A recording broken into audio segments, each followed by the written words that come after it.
Hello everyone and welcome to another video. Now here's a card that may sound unfamiliar, the Asus Neon. I picked two of these up recently, not because they could be SLI'd, but because I won one on eBay for a penny at about 3 AM last month, and another one today because I thought the first one was never going to turn up. But the name of the card spiked enough interest in me for me to want to investigate. Okay, so I had to pay a few pounds postage, but at first I thought maybe the seller didn't get the price they wanted, so didn't send the original 1 penny card.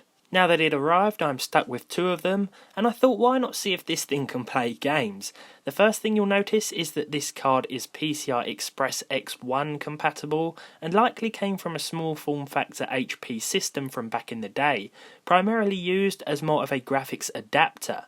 The DMS59 connection means you'll need an adapter cable to hook it up to certain monitors.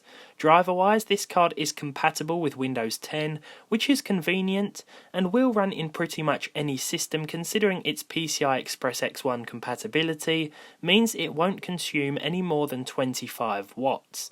What we essentially have here is a lower powered NVIDIA 8400GS GPU with 256MB of DDR2 VRAM, a 459MHz core clock and 400MHz memory clock. I tested all the games I had that would run, starting with Csgo, which we couldn't quite squeeze playable frame rates out of, even at 640 by 480 resolution, although that 39 FPS average means you will probably be able to get away with winning a bot match or two, though the faster paced nature of online competitive play means that stutters might get in the way. Bioshock Infinite was more Bioshock Impossible, as our card here couldn't quite achieve playable frame rates at 800 by 600, though it certainly put up a good fight as we jumped into this pretty demanding and action-packed scene here, which pushed our Neon to its limits. The game was set to the very low preset as well. But can it run Crysis? Well, not really. Though it was a smoother experience than Bioshock Infinite, which is of course quite some years newer. The game averaged 22 FPS at 800 by 600 low settings here in the game's demo. At just 8 frames off a nice even 30, there may be some game files that you can play around with somewhere to improve performance. I also tested Fortnite, which I believe has recently re-added DX10 support. The game did open and reach the main menu, but then it crashed shortly afterwards.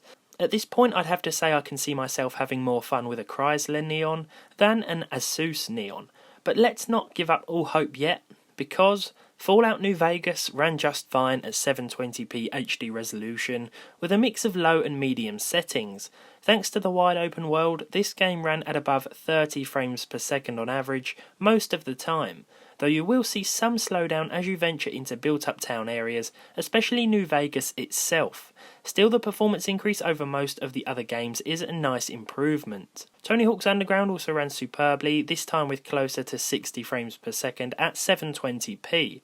Being an older release, most games from this era will run solidly on the Asus Neon, so there is definitely still some fun to be had with this aging graphics adapter.